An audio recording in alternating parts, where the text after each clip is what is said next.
Hello, adorable charms. You're most welcome to Everything Literature, where you get to learn about everything concerning drama, prose, the most inspiring poetry. Take a seat and enjoy. The focus of today's video will be on the analysis of Journey of the Magi by T.S. Eliot. Talking about the poet, Eliot was a British-American poet, verse dramatist, essayist, playwright, publisher, literary critic, and editor who grew up in America and studied at Harvard, the Sorbonne, and Oxford. He was born 26 September 1888 and died 4th January 1965.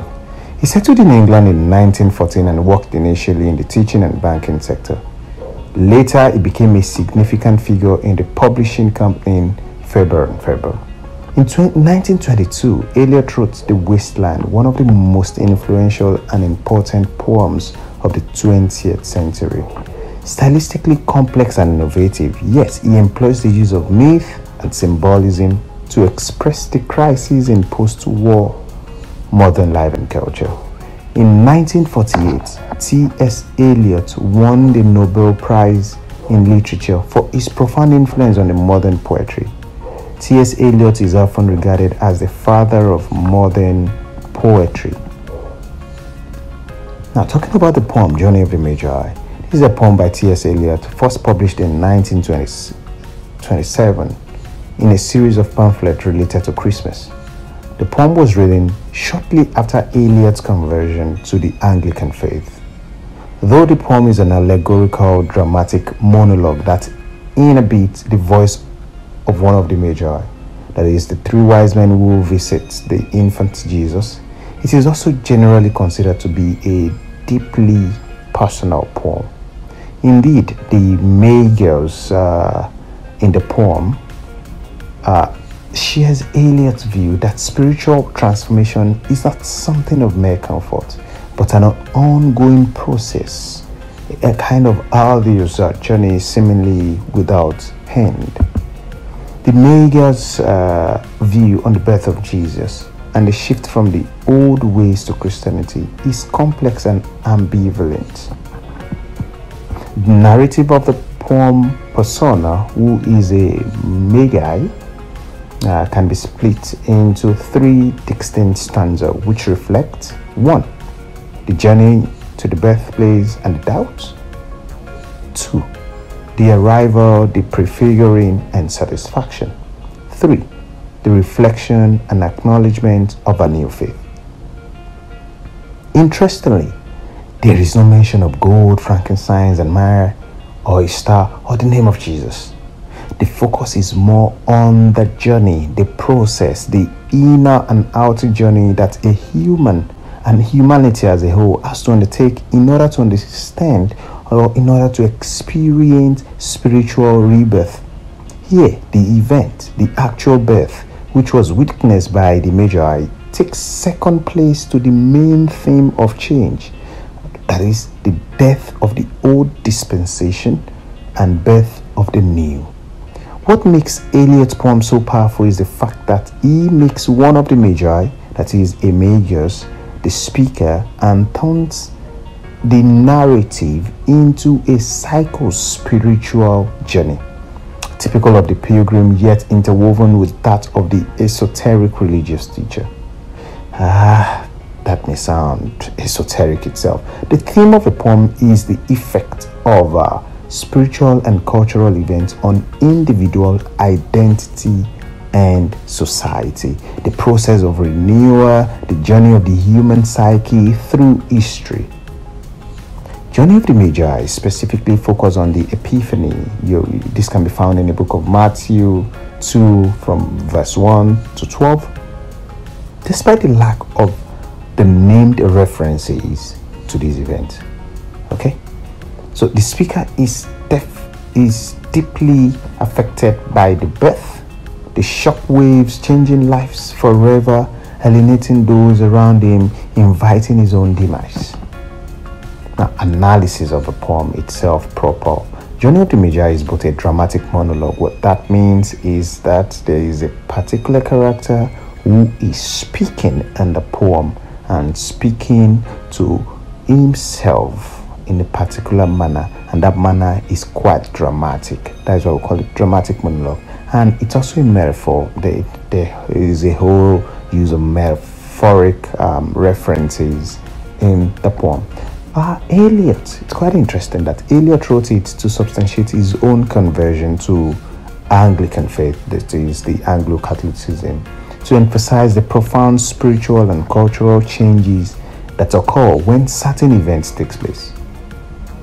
Okay, the speaker's voice is that of the Magi's, one of the three traveling wise men, or the Persian priest, or the astrologer then. And the narrative is split into three separate sections. Remember, stanza 1, the frustration and doubt of such a journey, the frustration and doubt that comes with even thinking or trying to embark on the journey itself. Then number 2, the anticipation and understated satisfaction upon arrival. Okay, so by the second stanza, they are no longer frustrated, they are not trying to exhibit doubt, but it's an anticipation that, we will soon get there, we're getting closer to the place. And stanza 3, the reflection of birth and death and alienation. Okay, the concept of birth and death here, it's quite different, it's quite metaphoric. It's not really about just the birth and death of Jesus Christ. Okay, because the birth of Jesus Christ was actually what was celebrated by the Magi. Okay, so the death of what? Because it's not about the Easter period.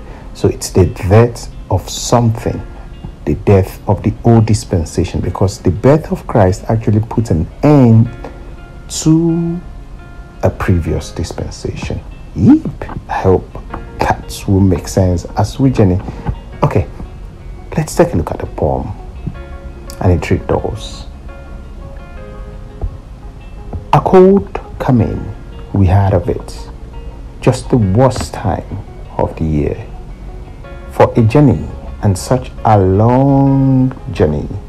The way is deep and the weather is sharp, the very dead of winter. Wow, such a profound beginning. Okay, so with this being said, it is worth noting that the first 5 lines of the poem Journey of the Magi, that I just read now, opens with an adaptation from an actual sermon given by Bishop Lancelot Andrews in 1622. So this is more or less like taken from history. Okay, with the long use of long vowels and enjambments and some repetition and a feeling of slight dread, Eliot took them and shaped them into these prescribed opening, describing the hardship of the Magi, that is the Magi face, due to deep waves, sharp weathers, melting snow, and hostile conditions which were hard to combat. As the line reads, a cold coming, we heard of it. It's not a welcoming coming, it's not a bright coming, it's a cold coming. Okay, and it's not coming at the best time of the year, it's at the worst time of the year, for crying out loud. And this journey is not just an ordinary journey, it's a long journey. Oh, come on, man. Okay, the way is deep. Look at the description of the ways on the journey. The way is deep. Look at the weather condition. The weather is sharp. And imagine, it's not just the favorable time or the favorable type of winter, it is the very dead of winter. Okay, and the poem continues thus when it says, the camels galled are sore-footed, refractory, lying down in the melting snow. There were times we regretted. The summer palaces on slopes, the terrace, and the silken girls bringing sherbet.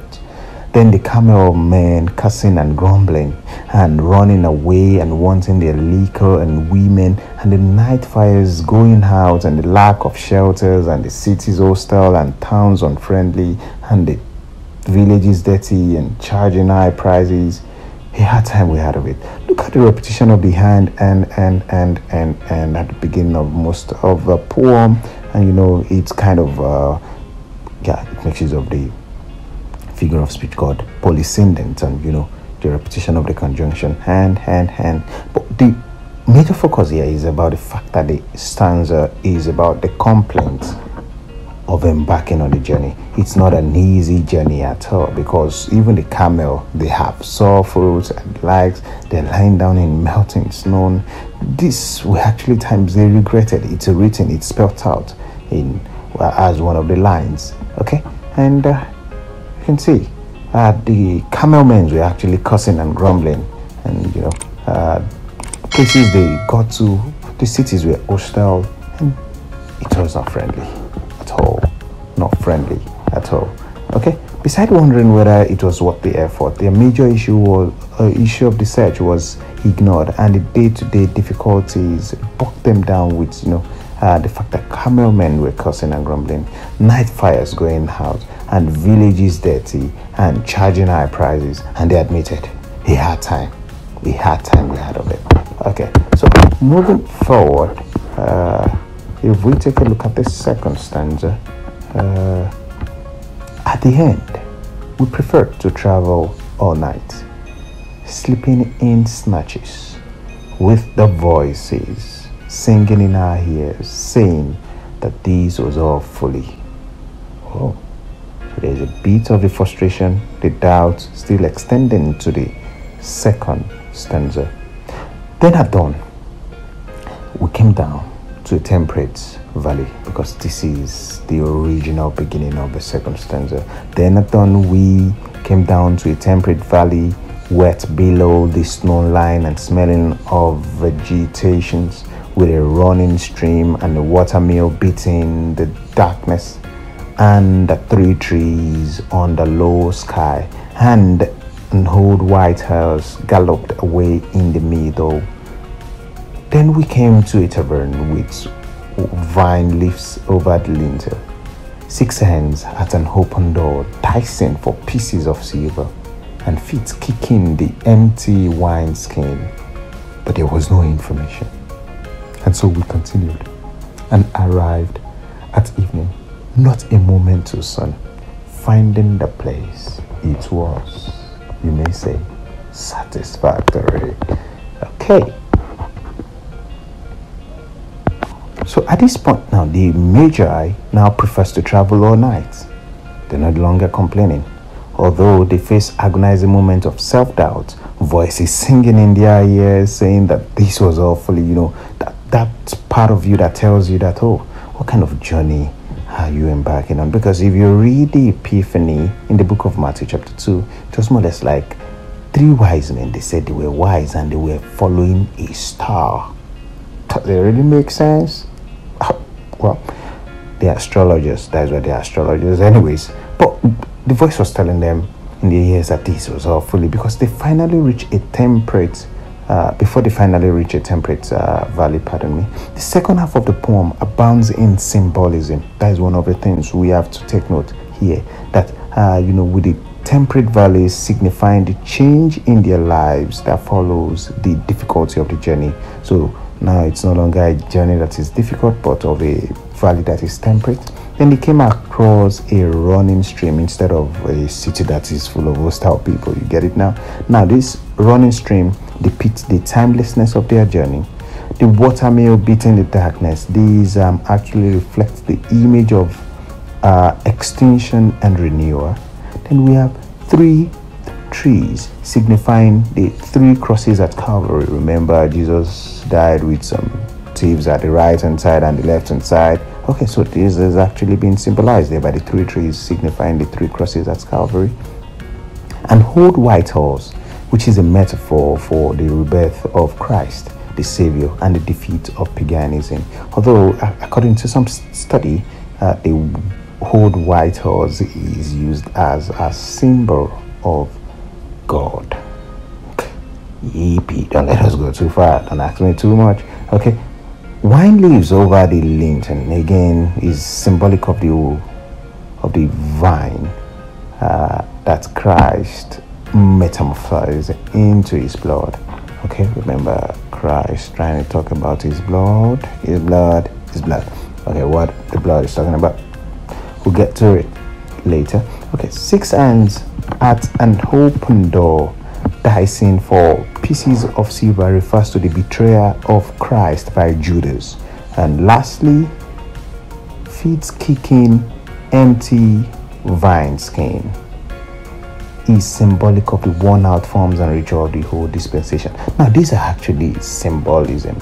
Okay, it's worthy to know that the poem is highly rich in metaphor and highly symbolic. Okay, then the Magi's describe their destination as finding the place. It was satisfactory. In fact, it was put in parentheses that you may describe it to be satisfactory, that it's really worthy. Such a deliberate understatement reflecting the turmoil in the minds of the Magi as an outcome of the clash of their old dispensation and new belief. So it's more or less like saying, the reason why we are leaving our old religion or our old dispensation in search of a new faith or in search of a new belief is quite satisfactory. We can, in the place of this new belief, this new faith, the person we are seeing is quite satisfactory. Okay, so if we look at the last 12 lines of the poem, okay, and it reads those: all this was a long time ago, I remember, and I would do it again. Now they're getting to fall in love with the fact that they enjoy the journey now. I would do it again, but these were we all that way for birth or death? There was a birth, certainly. We had evidence and no doubt. Now they don't have any doubt anymore. I had seen birth and death, but I thought they were different. This birth was hard and bitter agony for us, like death, our death. Now, by this point, the poem is highly symbolic, so you need to pay closer attention. We return to our places, these kingdoms, but no longer at ease here in the whole dispensation, with an alien people clutching their gods. I should be glad of another death. So it's more or less like after they've embarked on a journey and they've seen to the birth or a new birth, so to say, we return to our places, this kingdom, but no longer at ease here. That is, they were not satisfied with their whole dispensation, their old lifestyle anymore. They were seeing their own people as alien people clutching to their gods. You can see here the Magi's saying that I should be glad of another death, because this is really a death I should be happy about. Okay, so these last 12 lines describe a psychological change in the Magi as they were caught in confusion and perplexity, and claim that this birth was hard and bitter agony for us, like death. Yes, just acknowledge. The journey actually marks the end of their whole dispensation, but does not give them the satisfaction of faith. For the Magi's claim, I should be glad of another death, so that he may be born into a new faith. This is a very deep one. This is a very deep one, and for us to understand it better, okay, so if we take a look at it deeply, the poem can actually be interpreted on three metaphorical levels. Okay, and these leads us to the theme, literal devices, biblical allusions, and symbolism in the poem Journey of the Magi. Okay, so the actual journey, do not forget the poem is a free verse poem of 43 lines made up of 3 stanzas. Okay, now as I was saying, the poem has 3 metaphoric levels of interpretation. 1, the actual journey of the Magi. 2, Eliot's journey from doubt to faith during his conversion to Christianity, that is the Anglican faith. And 3, the journey of any individual in spiritual quest. Once again, I repeat, the actual journey of the Magi, that is the poem persona we can find in the poem. 2, Eliot, the author himself, it's a reflection of the author's journey from his doubt to faith in the Anglican way or to Christianity. And 3, it's a journey of humanity, of any person who is on the way to a spiritual quest. Okay, so if we take a look at the thematic discourse of the poem, what is the poem talking about? We've read about the poem, how a cold winter, we heard of it, and the worst time of the year for a journey, such a long journey, the way it's steep and the weather it's sharp, the very dead of winter. This is actually taken as an excerpt from one of the sermons of a bishop that has been mentioned earlier. Now we have the theme of suffering. Much of the poem is a complaint about the suffering experienced by the Magi on their journey to reach Bethlehem, or the desired place. They endured terrible weather, uncooperative camels and camelmen, and hostile town people. They also suffered mentally and emotionally as they realized the imminent death of their way of life. The suffering of Jesus is also foreshadowed in the many biblical allusions in the third stanza. The poem overall is, full of anticlimactic and suggests that religious conversion is a difficult process. Doubts, which is the second theme. The second theme we can see in the poem. In the first stanza, the Magi struggle with doubting their religious faith. They experience mental anguish as they hear the voices of others questioning their decision. The voices singing in our ears saying that these ones all are fully. In the final stanza, the Magi particularly doubt the purpose of their journey. He thought they were going to witness a birth, but what they ultimately saw was a death of both Jesus, and his own way of life as a pagan. He says that rationally they had evidence of a birth, but the emotional feeling was that of the opposite. So he struggles with the paradox at the heart of the experience. Now the third one is a theme of spiritual rebirth and renewal. The poem explores the process of the inner struggles and physical challenges that one has to go through in order to achieve spiritual rebirth. For the personal, there can be no renewal and strengthening of one's faith without going through this painful process. But like everything worthwhile, the end justifies the means. Repeat. The fourth one is the theme of death. For the Magi, the birth of Jesus Christ heralds not only his impending death by the crucifixion for the sins of humanity, but also the death of their own pagan way of life, their tradition and power. The poem contains many allusions to the life and death of Christ in the New Testament. For example, the three trees on the low sky represent the crucifixion. The points by which Christ was to be crucified, with some other thieves on the right hand side and the left hand side. Journey of the Magi was published shortly after Eliot's baptism into the Church of England. So the Magi describes Jesus' birthplace as where you can say satisfactory.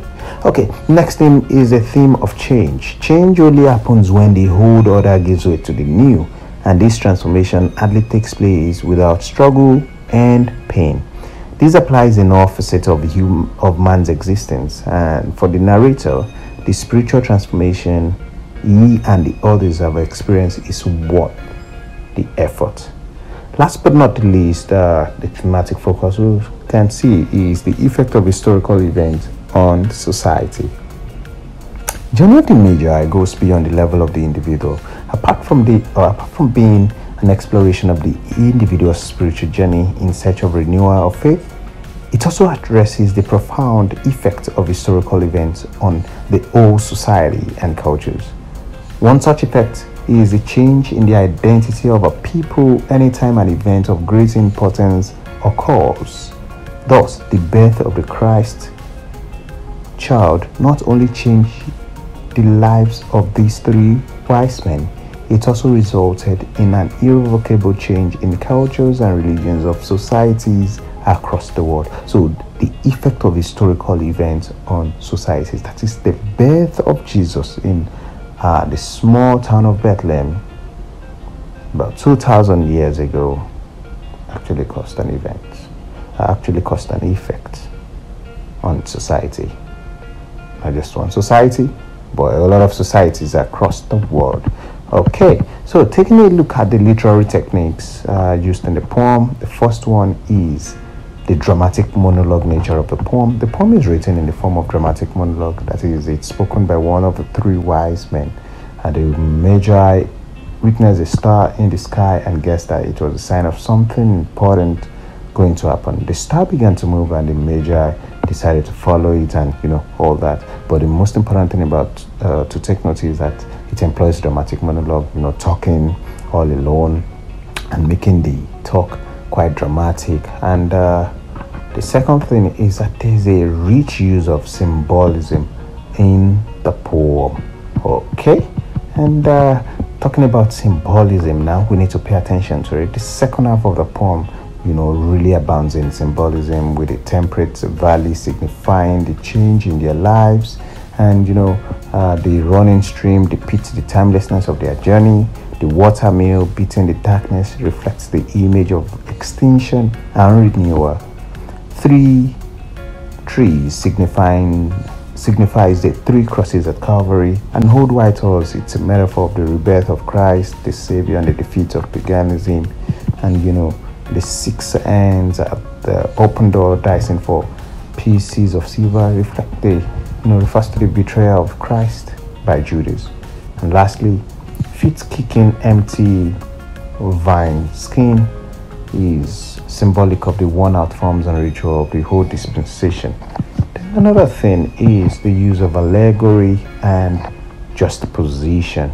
Okay, we have the allegory in terms of the memory of the Magus, suggests a form of spiritual fulfillment and provides a sense of hopeful expectation. What allegory means is that when something has dual meaning, there is a literal meaning and there's a figurative meaning to it.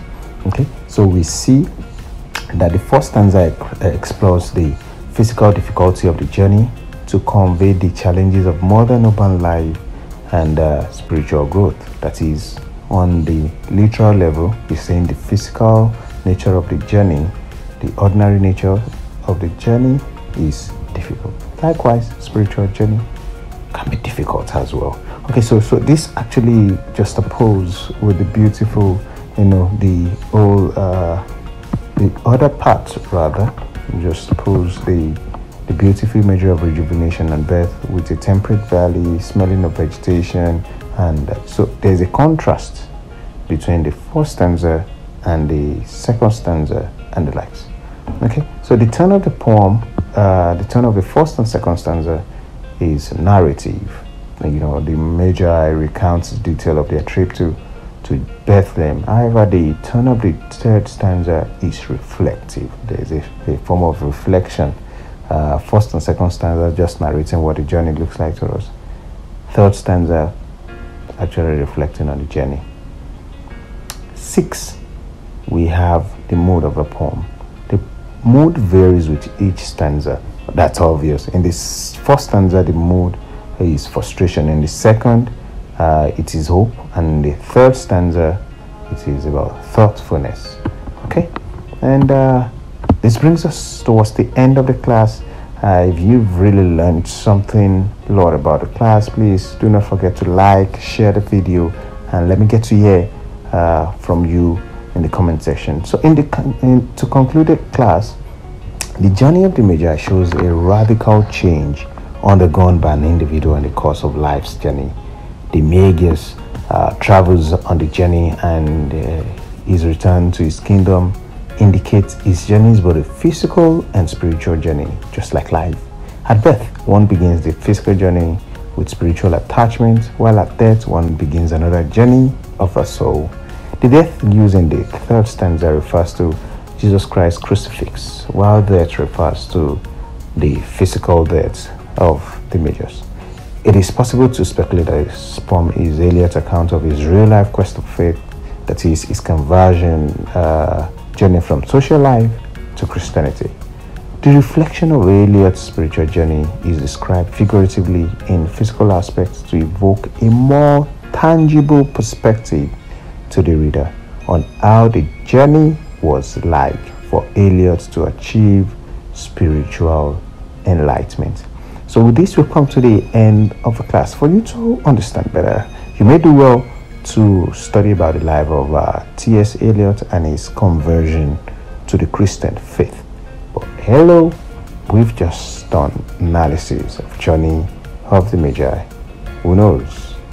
See yourself as one of the Magi. How is your spiritual journey going? Catch you in the next class. Thank you so much.